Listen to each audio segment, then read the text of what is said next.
In December of 2019, as a new virus was emerging on the opposite side of the world, I spoke at the National Defense University, and the title of the speech I gave was called American Industrial Policy and the Rise of China. And the reaction of many people to that at the time was skepticism. From Wall Street investors who frankly saw no problem with the status quo on China, from these think tank experts who mocked my claim at the time that our country relied too much on China economically in our supply chain, from tech giants in Silicon Valley who obsessed with access to the Chinese marketplace. But the problem I pointed to at that time in that speech almost 2 years ago, a year and a half ago, was that for over a quarter century, our economic policies have been mostly about one thing: how American investors and companies can make money by doing business with China. And in that vein, it didn't matter if making money meant allowing China to steal our intellectual property. It didn't matter if making money meant stable American jobs kept disappearing. And it didn't matter if making money meant investing in Chinese companies developing technologies to help defeat our country in a future war. Finally, Americans are waking up to what a mistake that was. It was a bipartisan consensus that was flawed. The 21st century will be defined by the relationship between China and the United States. And frankly, I believe that this is our last chance to make sure that it is a balanced relationship. What we do not have time for are China bills, or a China bill that is a collection of half measures and studies. Instead, is an actually meaningful China bill is what we need. And I believe most members here want, and I believe we can get to in a bipartisan way, but to do so, I think it has to have 6 things. If you want a meaningful bill on China, it must touch on 6 things. The first is, like I said in December of 2019, we need to identify industries which are critical for our future, and we must spur investment in these key industries. We have to remember, we are not in a strategic competition with foreign Chinese companies. We are in a strategic competition with the world's largest and second wealthiest nation state. There is no way to compete with China by relying solely on private investment, not while the Chinese Communist Party subsidizes and cheats to boost its favored companies. From industrial corporate giants to small businesses that make up our supply chain, the private sector is the most important area of this competition. We can encourage them to step up, just like we did for semiconductors with the CHIPS Act. Frankly, the way we developed the vaccine, with Operation Warp Speed as an example of a targeted industrial policy in which government partners with the private sector to solve a big problem. You can say whatever you want about America's response to COVID, but we've done vaccines better than anyone else in the world, not even close, and it's due to that partnership.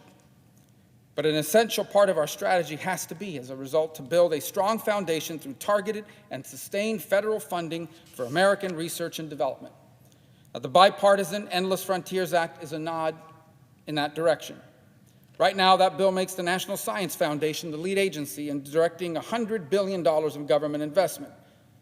The problem is that's the same agency that time and again has had the research we fund stolen by professors and graduate students who are on the payroll for China.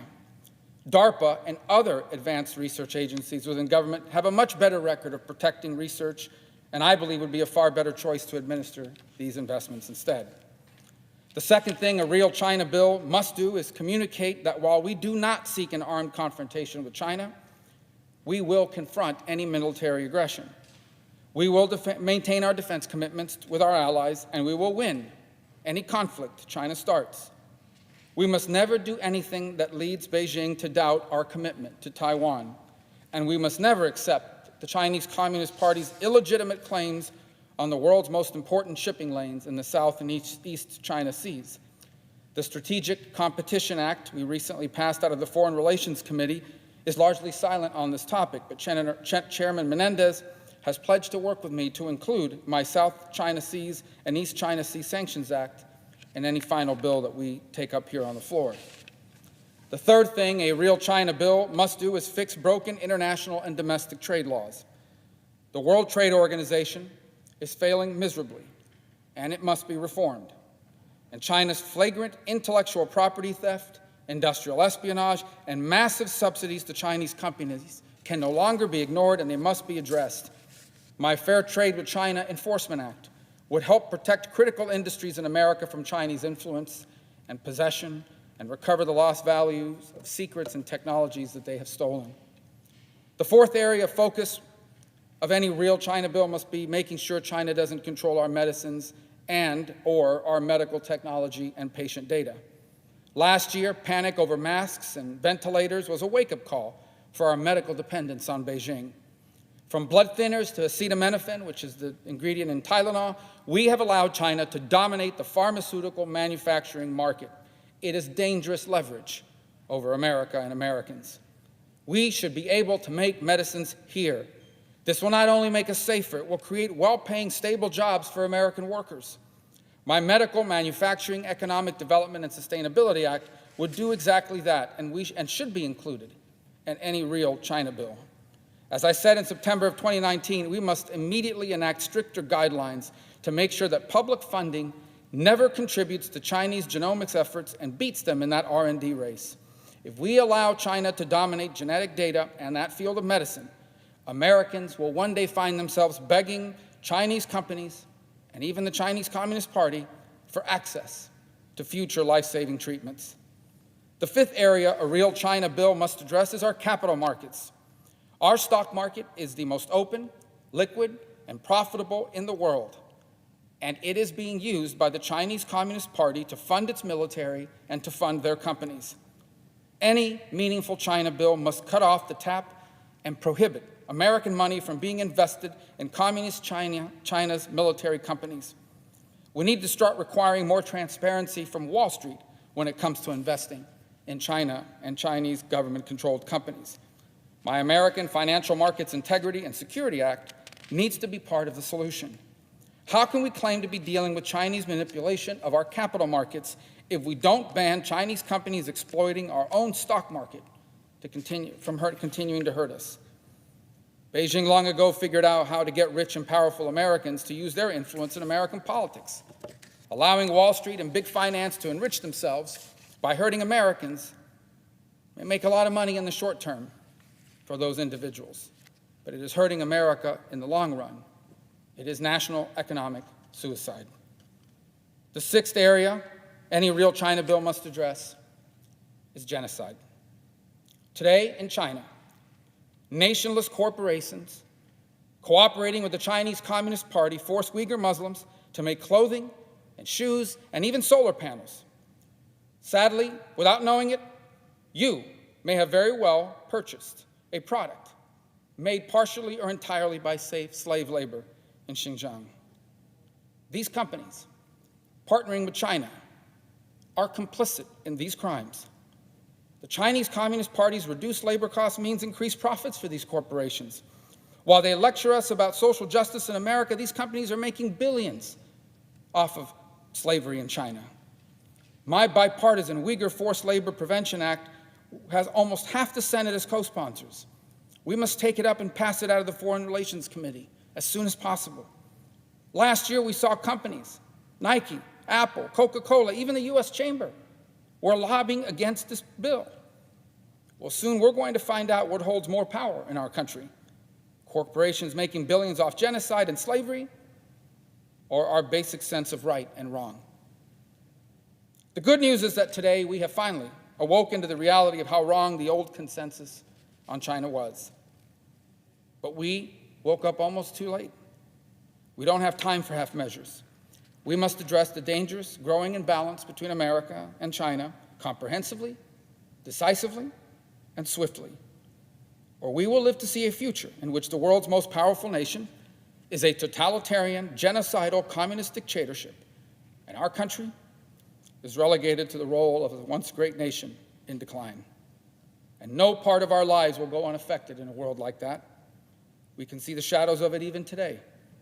American movies today are free to portray their own country, here, the United States, as racist, as bigoted, anything they want, but they automatically self-censor their own movies to make sure that it meets China's standards so they can show those films there. American corporations threaten states whose democratically elected leaders pass laws they object to. They have every right to in our democracy to object. But they will fire American employees and ban messages that risk getting their corporation kicked out of the Chinese market.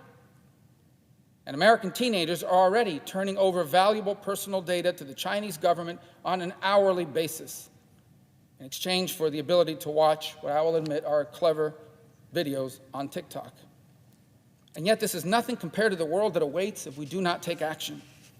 And on this, the lessons of history could not be clearer. Athens emerged from the Second Persian War a great power, but their greatness made them decadent and complacent. They thought nothing would ever change, that they could ignore important problems, they could focus on the trivial. And so when conflict finally came, initially they used their superior navy to attack Sparta and retreat behind the safety of the city's walls, and that worked for a little while. And then a plague decimated the city, and more enemies of theirs sensed their weakness and joined the fight against them. And then Athens fell. Like Rome and Britain later, the end of Athens' golden age came as it always does for a great power. It doesn't come from the outside in. It always comes from the inside out. And now, from across the centuries, the lessons of history cry out for our attention. Our politics are broken. We fight over the trivial because we think the past is irrelevant, because we think our place in the world will never change, but because we think the future will always belong to us automatically. And we hide behind our own version of the walls, two vast oceans, believing ultimately we are safe from everything outside. We should not repeat the errors of the great powers of the past. My friends, we don't have time for studies and strategy statements. We need big changes and decisive action. We need to prove our democracy can work again, our system of government can function, that it can solve big problems in big ways.